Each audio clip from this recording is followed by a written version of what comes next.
Nananawagan ng pulisya sa Rodriguez Rizal na sumuko na ang mga sangkot sa pagpatay sa isang grade 11 student doon. Kabilang sa mga sinampahan ng reklamo ang ilang miyembro ng pamilya ng kanyang kasintahan na tutol umano sa kanilang relasyon. Balitang hatid ni Emil Sumangil.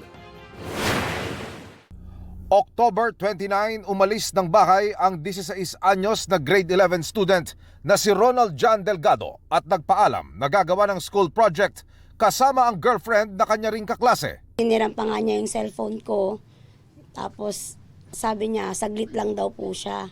Pero umabot ng hating gabi, walang Ronald na umuwi.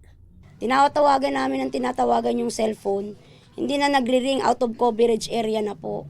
Kinabukasan, October 30, bandang alas 7 ng umaga, natagpo ang patay at nakagapos ang mga kamay ni Ronald sa tabing kalsadang sakop ng Sitio Kalumpit, Barangay Macabud, Rodriguez Rizal. Batay sa death certificate, pinatay sa sakalang biktima. Sobrang sakit kaya. Sobrang sakit, ang sakit-sakit.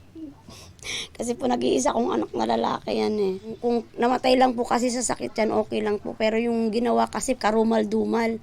Sinakal siya, tapos binugbog po dito, pasa-pasa po yung muka. Sinadya ng mga pulis at mga kaanak ni Ronald ang bahay ng kasintahan ng biktima para sana magtanong. Pero during our follow-up investigation and operation ay pinunta namin sa bahay, subalit umalis na po sila sa kanilang tahanan. Sarado na po yung bahay nila, nakalak na po. 3 pamilya sila na nakapadlock na. Wala na. 4 na testigo ang nagbigay ng salaysay at batay rito'y nabuo ng pulisya ang posibleng motibo sa krimen.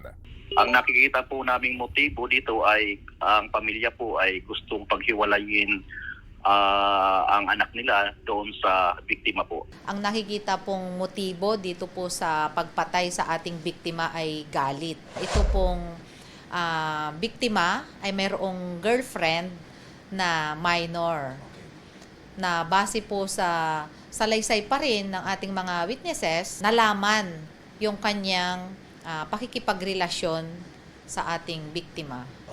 Ayon sa kwento ng mga testigo sa pulisya at sa pamilya ng biktima, kontra raw sa pag-iibigan ni Ron at kanyang kasintahan ang pamilya nito. Yung babae daw po kasi is naka-arrange marriage na. Parang edad na lang ho ng babae para maibigay na siya dun sa ipapakasal.